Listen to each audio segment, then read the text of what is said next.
Okay, welcome to Daily X Nuggets Part 2.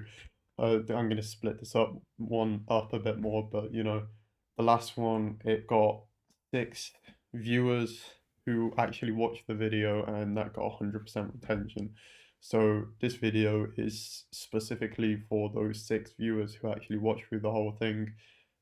And I know it got 29 views, and there's a lot more posts on this account with a lot more views. But at the end of the day, I don't care. Consistency builds presence and stuff like that.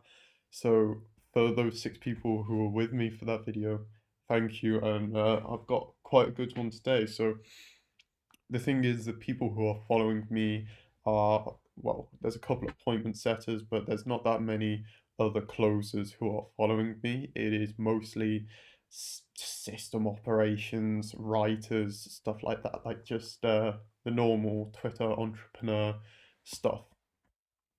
And so this episode is basically just about things that we do as remote closers in the remote closing space to kind of build up on our skill of sales that like when I look into the agency space, you guys aren't doing enough of, right? And you may notice this yourself, and that is mock calls, right? And essentially how these work, if you get a closer friend, and by the way, I'm open to do this with anyone if you want to do, I don't care if you're an entrepreneur who's like never closed a deal before. If you want to hop on a call, do a mock call with me, and we'll do it on each other. I'm literally always looking for someone to do it with every now and then because I know constant feedback, repetition builds skill, right? I don't care how big or small your account is. My account's small anyway, so it's not anything to me.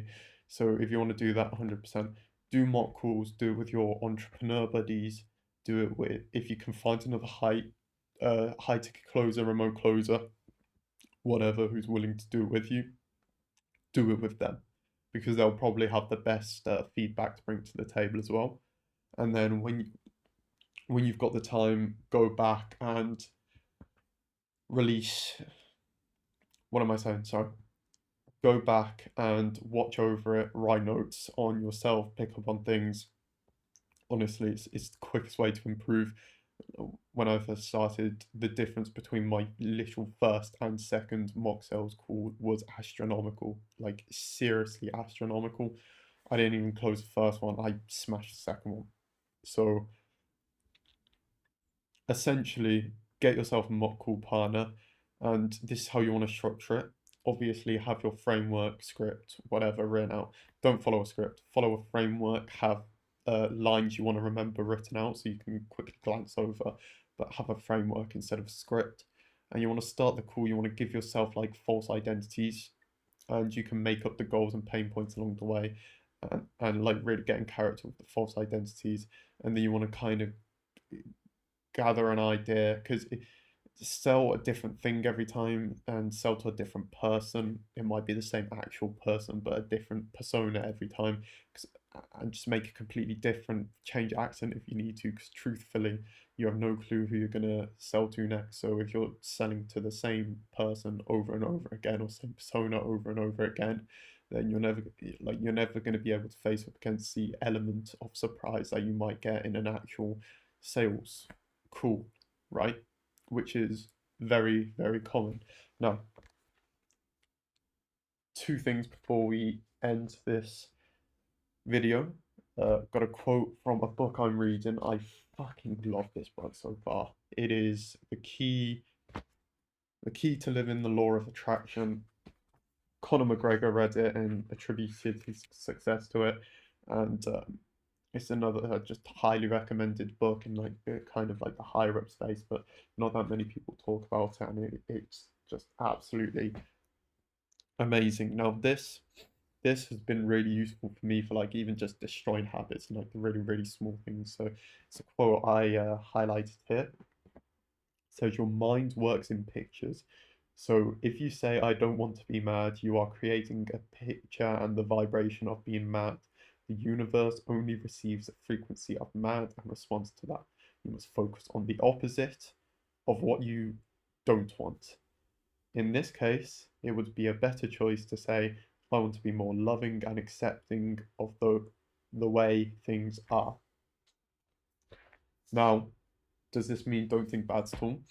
No, because to identify those points, you need to identify the positive and opposite points, you need to first, acknowledge the negative, right? And so in my little book note thing here, I have a lot of notebooks now, but book notes and things to remember. So, okay, let's say you're struggling with lust or not pornography. I'm not struggling with pornography anymore. I feel like that's something I've conquered, but you're struggling with lust and jacking it off, or instead of saying I don't want to jerk off today or something like that, say I want a lust-free day. I want a lust-free, innocent-minded day, and it takes the idea completely out of your mind. It's worked like a fucking charm, and it's not only worked like a charm, it's made easy. Like I don't even have to think about it, right? And as soon as something like negative comes to my mind, it's like because I've created the energy of innocent minds and stuff like that. As soon as something comes in to break that, it's like I notice it instantly. It's a superpower. Honestly, get that book if you can, or follow these daily nuggets. Now it's currently 5 o'clock in the morning, almost 6. I want to honor my sleep schedule as much as possible and do as anything I can to follow it. My sleep schedule right now is 9 to 5, 9 p.m. to 5 a.m.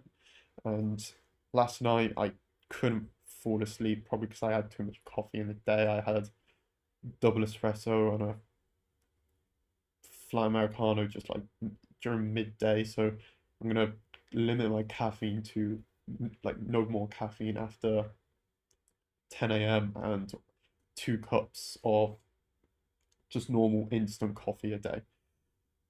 So that's what I'm gonna do now. And it was like a college taster or something like that yesterday, so that's the only reason why I did that anyway, but it was still hinder. However, instead of letting it break my schedule and waking up late, I've decided to not sleep at all. For some people, it's not an option at all. It's fine for me, it's the best option if I want to reset my sleep schedule. It's worked every single time, and I can function the whole day if I just take it easy, take more laid back. Obviously, keep the habits going, keep the I've got the task list for today, so I'm just going to follow that with a blank mind, basically. Anyway, have a good day. Thanks for watching.